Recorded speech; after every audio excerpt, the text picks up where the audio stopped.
অৰুণোদয় আঁচনিৰ যি ভুৱা ফৰ্ম তেওঁলোকে বিতৰণ কৰিছে, এইটো বেআইনী। যিটো ইলেকশ্যন কমিশ্যনৰ মডেল কড অফ কণ্ডাক্ট এইটো ভংগ কৰিছে। আৰু দ্বিতীয়তে মানুহক প্ৰলোভনৰ ৰাজনীতিৰ এটা মায়াজাল মেলি দিছে। মানুহক প্ৰলোভন দি তেওঁলোকৰ পৰা ভোট ল'বলৈ চেষ্টা কৰিছে।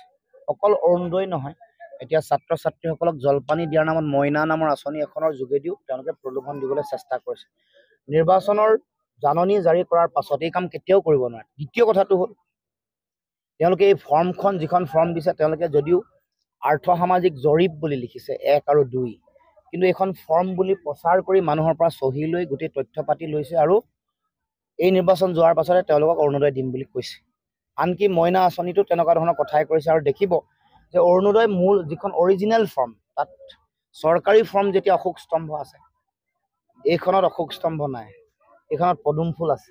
গতিকে এটা চূড়ান্ত এটা মানুহক এটা মানে প্ৰতাৰণা কৰি গোটেই জালিয়াতি কৰি মানে অৰুণোদয় ফৰ্মৰ জালিয়াতি কৰি মানুহৰ পৰা ভোট ল'বলৈ খুজিছে।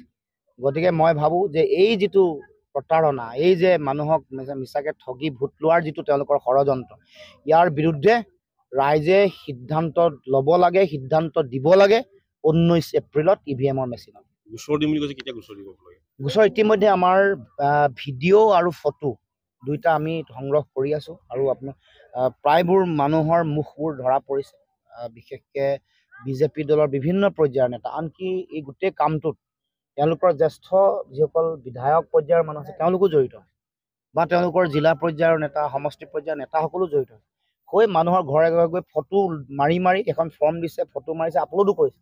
গতিকে গোটেইবোৰ পাই গৈছোঁ। ভিডিঅ' কালিৰ পৰা ওলাইছে, আপোনালোকে দেখিছে, বিভিন্ন ভিডিঅ' আহিছে। গতিকে এইবোৰ চাই মানুহ লৈ নাম বাই নেম FIR